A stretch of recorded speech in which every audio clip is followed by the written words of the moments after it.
Hi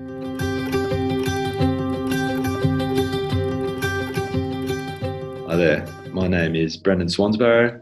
I graduated from the University of Newcastle in 2008 with a Bachelor of Business and a Bachelor of Economics. The following year, I scored my first gig working in advertising with an agency called Saatchi & Saatchi in Sydney. Since then, I've spent 13 years working at a few different agencies across Sydney and New York, and working across a range of national and international clients. And just being very lucky to work with a bunch of really smart, cool humans.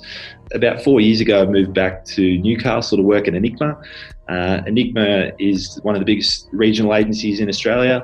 We have offices in Sydney and Newcastle, and a really great list of regional and national clients. So yeah, getting to live in Newcastle and work at Enigma means that I get the lifestyle and get to continue to further my career. So basically get to have my cake and eat it too. So what I wanted to talk to you about today is, in the 13 years since I've been in the industry, a hell of a lot's changed. But there's one thing that hasn't changed, and that is the importance of insight. So insight, for strategic and creative agencies, the ability to harness unique insights through your communications is important now more than ever. Communications that effectively leverage insights and more generally more effective communications. So what we're going to talk about today is what is an insight? How do you craft a good insight? How do you know when you've got one? And how do you use insight to inform strategic propositions and, in turn, better creative ideas? Insights in an advertising sense, or another way to define it, is a new, usable, unexpected or intriguing perspective on the relationship between a brand/category and its intended customers. So this is a quick diagram to show how, ideally, insights and strategy combine to inform a proposition, and will then inform hopefully a great creative idea. And when it works well, when it does happen, is when you've got a really unique insight coupled with a smart strategy that informs a good proposition that may allow you to come up with a famous idea. And for those of you who are less marketing heads and more commercially minded, and particularly for anyone who's ever referred to the marketing department as a colouring in department, famous work creates growth more effectively. So there is a direct correlation with creating famous brand work and increased sales revenue. And I didn't just make this up. There's been a bunch of research now done that shows this. And at the end of the day, it's about making good work, and good insights enable this. A lot of ads, don't have an idea of them, and that's fine. Their purpose is to convey information to people who are looking for that information and to drive short-term sales. But what they don't do is help achieve your long-term brand targets. So brand building and sales activations work over different timeframes.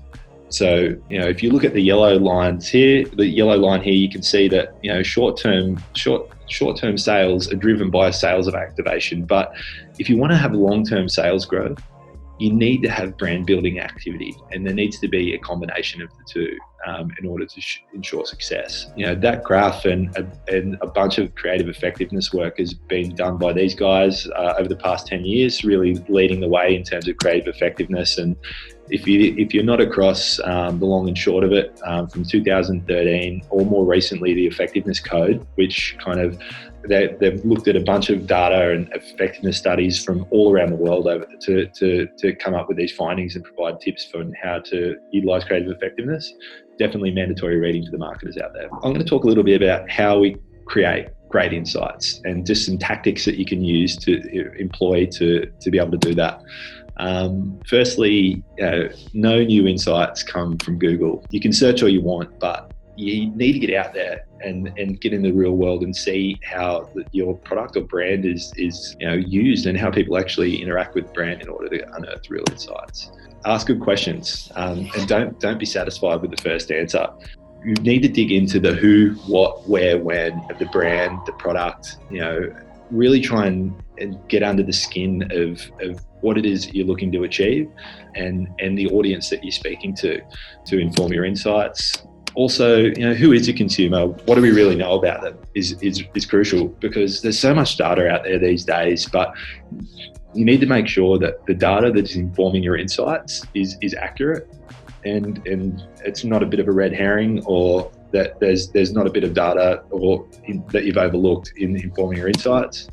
And finally, in what ways does the consumer interact with the brand? We'll talk about this one a little bit later on with some of the examples, some of the example work that I'll share, and talk about how getting to understand how the consumer interacts with the brand can inform unique insights and human truths that nobody's tapped into before.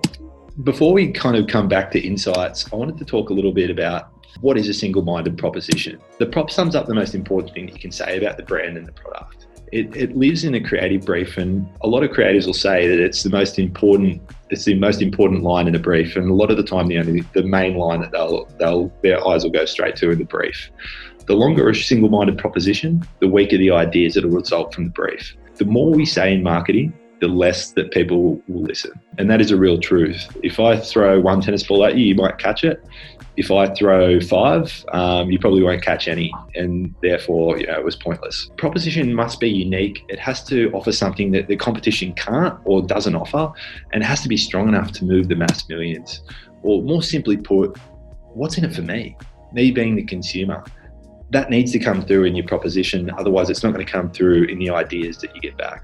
This classic Hungry Thirsty campaign from Oak is, I love this. And I know that for a fact that this line actually came off from the proposition and ended up becoming the creative idea, because it was such a unique truth that none of the competition had used before. And I think they're actually starting to use this again.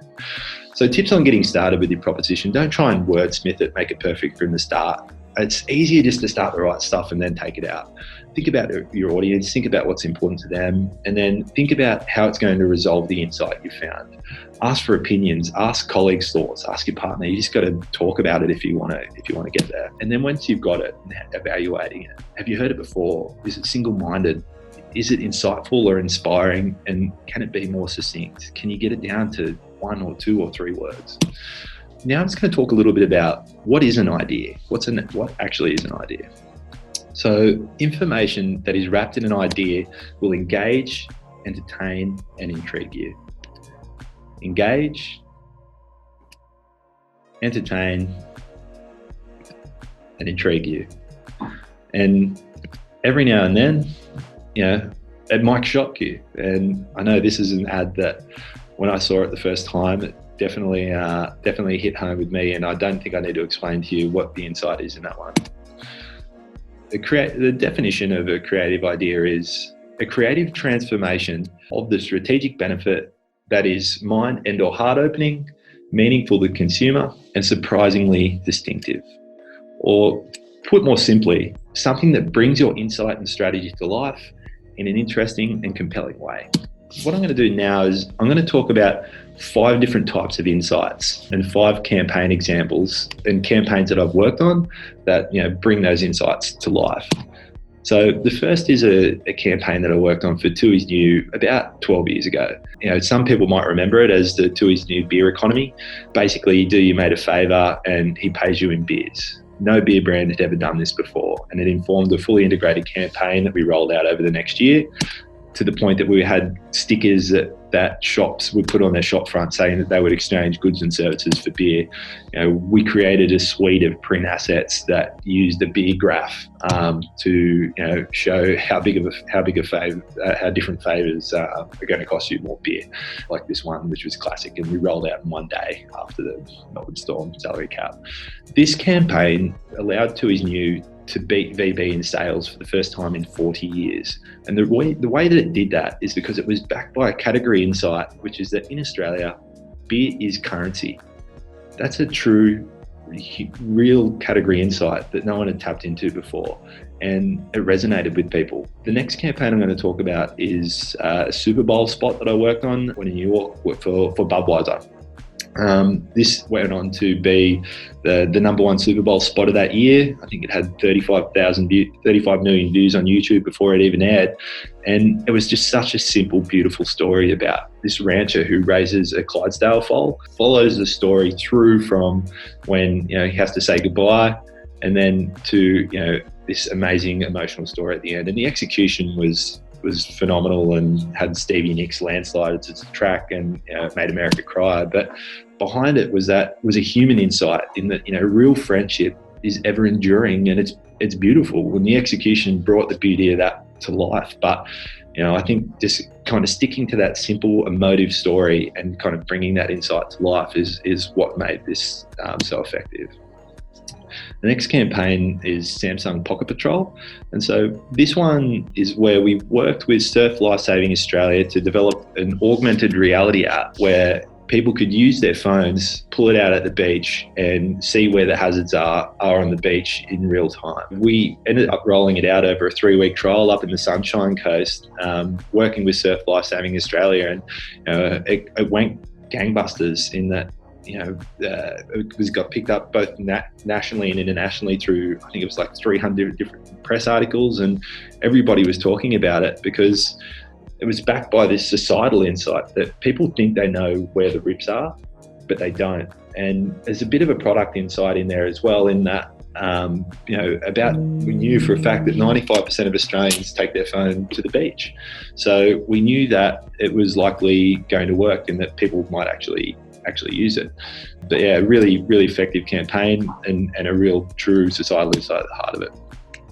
The next one is a campaign that we did for McDonald Jones here at Enigma, where we went out and found a family, a dad who works away from home a lot. We wanted to do this thing where we would actually take the home to him. And the consumer insight behind this is that McDonald Jones homes build homes that allow you to be your best self. We found this out through chatting to a bunch of consumers and knew it to be true. And off the back of that, built a campaign that we knew that the competition couldn't do, which is actually building a replica of his son's room, and then taking it to his location while he was working away from home and giving him the surprise of his life. And again, a really emotional story, well told, but at the heart of it was that consumer truth that we spoke to McDonald Jones customers, and they said that when they were at home, they felt like they were the best selves. So we did the hard work up front to establish that, and then we built a creative idea off the back of it. The next is this campaign that we did called 360 Reasons, where we basically went and shot a bunch of locations around Newcastle, and then went to Sydney and had an unbranded activation, asked people to guess where in the world they are. And crazily, a lot of people were guessing all these different places all around the world, which we hoped would happen.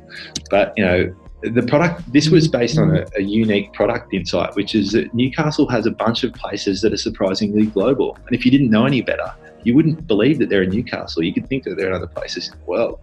And this was a hugely effective campaign, and had 100,000 shares organically within a week, because I think people in Newcastle and people left, it resonated with them and they wanted to share and talk about it. Look, those are five different types of insights, and hopefully this has been a helpful little glimpse into how you're able to use unique insights and a smart strategy to inform good propositions.